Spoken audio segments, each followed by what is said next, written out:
Are you looking for a fun and unique gift for neighbors and friends this Christmas? Or maybe you just need a craft show item that packs a huge profit? In this video, I'll show you not only how to make these cute pocket-sized Christmas trees, but also how to calculate your cost, and the results may just surprise you. Let's get started.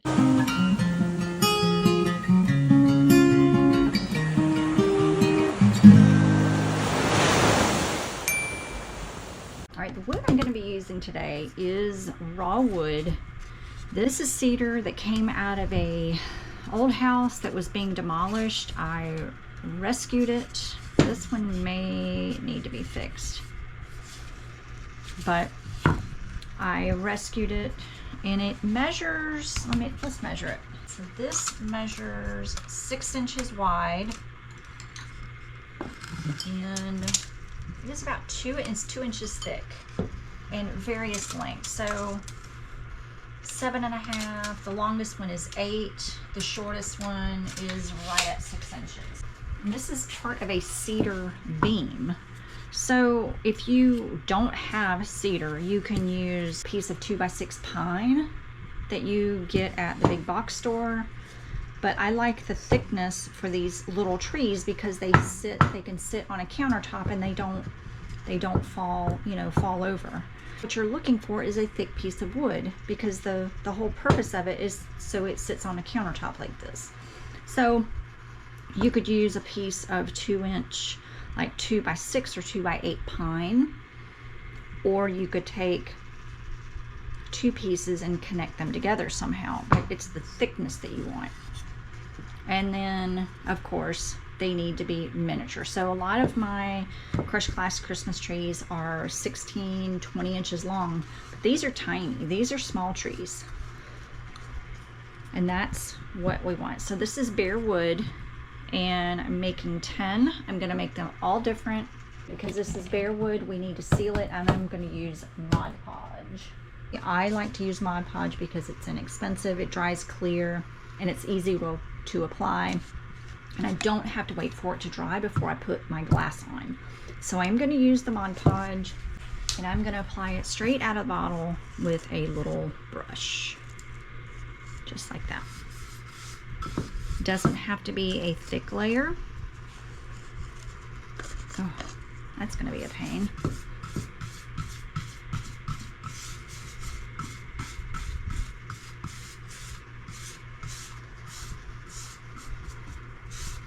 Let me pour this in a little dish.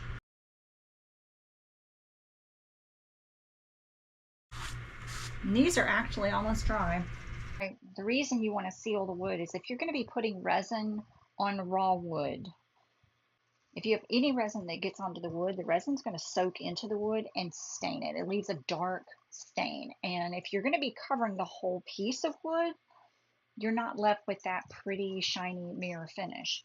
I'm not going to be covering the whole board, I don't think, but if I change my mind and decide to cover the whole thing, I don't have to worry about sealing it. But my plan is just to put the glass on with the resin and leave the wood uncovered, natural. Okay. Every Christmas tree needs a trunk, and I'm going to use these olive shells that I found on the beach. Some of them are whole, and then some of them are, have been compromised, but I'm going to use these because I think they just make a perfect little trunk for these little trees. So I'm just going to position them just to give me an idea where my trunk will be. You can use cork. I like to use cork. I like to use driftwood. But these are perfect. And then stars. For stars, I'm going to use these that I got, these starfish that I got on Amazon. I'm going to try to pick out some of the larger ones. But these are perfect. And I'm just doing this for position so that I know kind of where my glass needs to go. Just to give me some, spacing idea. Some of these are bigger, some of these are smaller. I'm just going to pick out Oops, I missed one. Y'all almost let me miss that one. Okay. I like to use just a little yogurt tub scoop to measure out the glass. And it's roughly about half of a scoop. But, you know, give or take. So until you are kind of are happy, the old paint stick, but until you're happy with how it looks and the thickness of it. So I do crush my own glass and I do sift out the larger pieces. I don't want big chunky pieces on such a small tree. So I use a colander and I sift out these smaller bits. And I'm just going to spread it out. I've got a paint stick to use as a straight edge. And that's going to give me the guide that I need. Okay.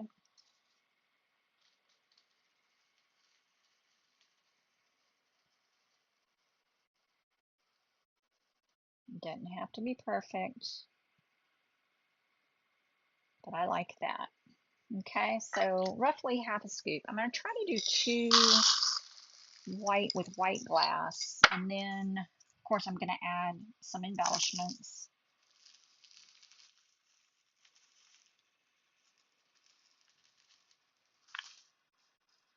Like little ornaments. Just want to get my glass down first. And I tell you, you don't have to use crushed glass. There's all kinds of things you can use. You can use the fire glass that you can get at on Amazon. You can find it at Hobby Lobby. You can find it at Michael's. I think you can even find it at Lowe's. I don't know. It's fire pit glass is what a lot of people use. But I like to recycle and reuse. So I save up wine bottles. I have my neighbors saving wine bottles. Sometimes I come home and it's sitting by my front door, which is really nice. All right, so this is glass that I've just crushed. It's got some green pieces in it, but notice that it has this fine dust in it. And normally I sift that out. I don't know where these green pieces came from, but I can use them. So normally I sift that fine dust out, but I didn't have a chance to. So I'm going to kind of shake my glass a little bit. Try to shake it so the dust gets at the bottom. There's another green piece. And another one. And then I'm just going to scoop out the glass.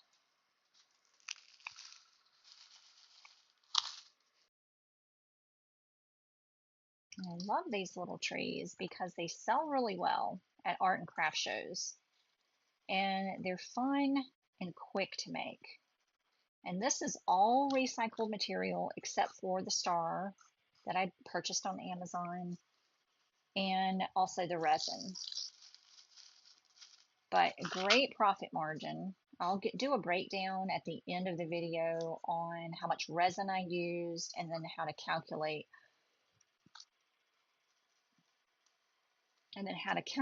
the cost of the resin. Well, that one's a little bit wonky. That's okay. But so at the end of the video, I will show you how I calculated the cost of the resin and then how to figure that into how much you're going to charge for your Christmas tree. Let's do a couple of green. The green I have sifted.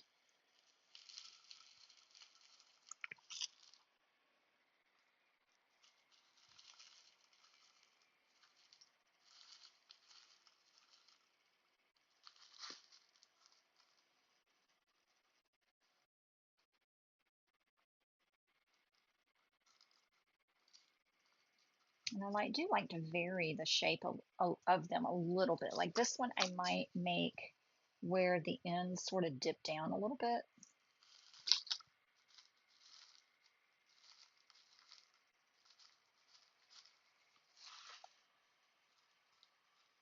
And that's how I'm making them all different. So you can make them different, varying the shape of the tree with the type of glass, the color of the glass, and then also the type of embellishments or ornaments that you use. So do that one green.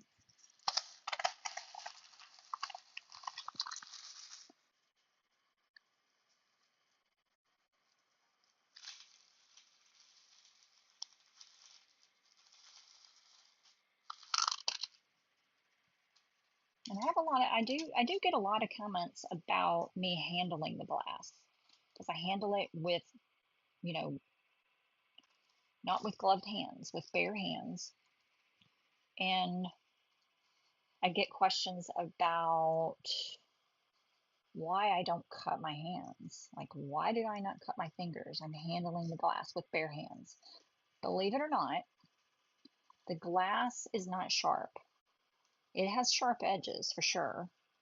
I mean, it does have sharp edges, it has pointy edges, but unless you really run your hand on a very sharp, it's more like a dull butter knife.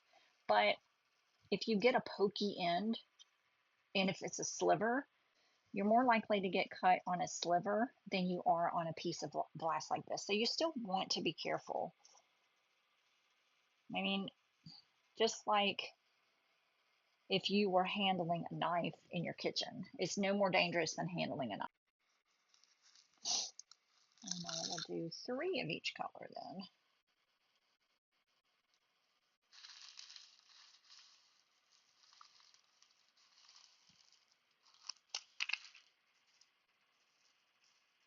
These little short, stubby boards are a little bit challenging because that is an odd shape for a tree, isn't it? Maybe I should make this one a little skinnier, like more proportionate.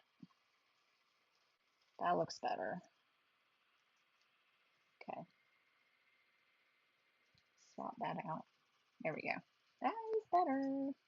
It's a little dusty, but once I put the resin on, you're not even going to see that.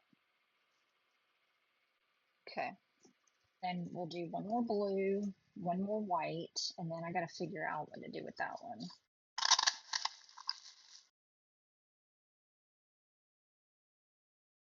Shaping these smaller ones can sometimes be a little trickier or more challenging than shaping the big ones because you have such a small area to work with. Okay, I'm going to use the Bond Crafter tabletop.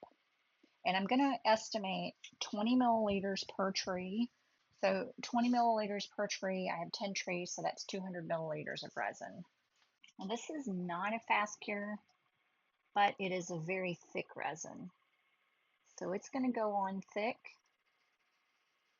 and it's going to stay put. And I just start at the edge and I work my way around the tree. And then that way I know that I've gotten even coverage and I haven't missed a spot. And look at how that just brightens up the tree.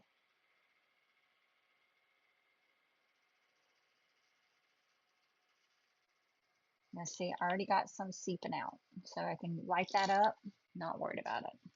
And now for the repetitive part that I speed through while I explain what I'm doing, which should be obvious, but I'm using a wooden stick, which helps me drizzle the resin slowly so I don't use too much and so I don't miss any spots. I always start on one side at the top, focusing on the edges, and then I work my way down and around the tree. Watch for dry spots because that is no bueno. You don't want to give these as gifts or sell them at a show and have glass dropping off everywhere. That is so embarrassing. Now, the resin really does brighten up the glass and it covers the cloudiness completely.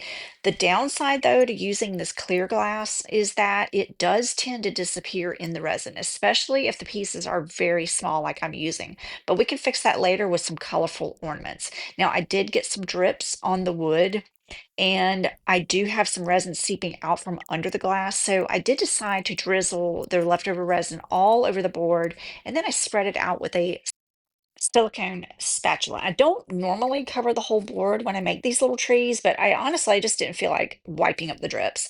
But I won't have to worry about fish eyes with this resin. It's a coating resin and it's perfect for these trees. Now, fish eyes are when something on the surface causes the resin to repel and form little divots or fish eyes. And a lot of time that can be caused by using the wrong kind of resin, like a casting resin, instead of a coating resin like the Bondcrafter tabletop. This is a coating resin that is absolutely perfect for this application.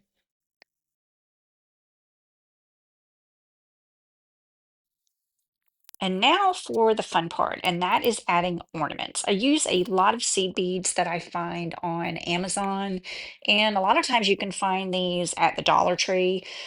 Sometimes they're a little harder to find during the season, especially the red and the gold. But when I do find them, I buy as many packs as I can grab.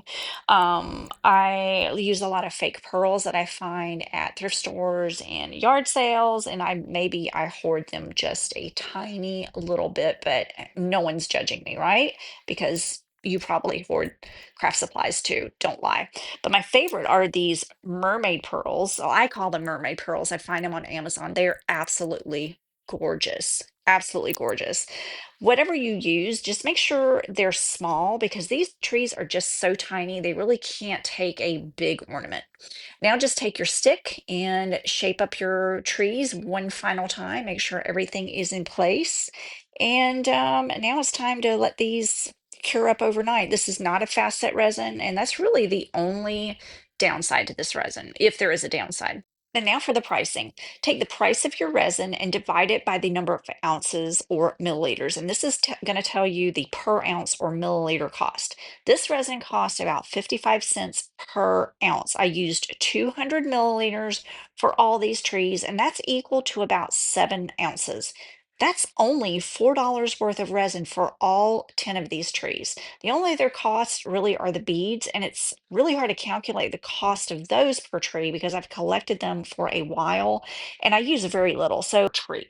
And that's it because the glass and the wood are free. So, this is a perfect, fun little gift that you can give to your neighbors or your friends or your teachers or make a good profit at your art and craft show. So, let me know what you think.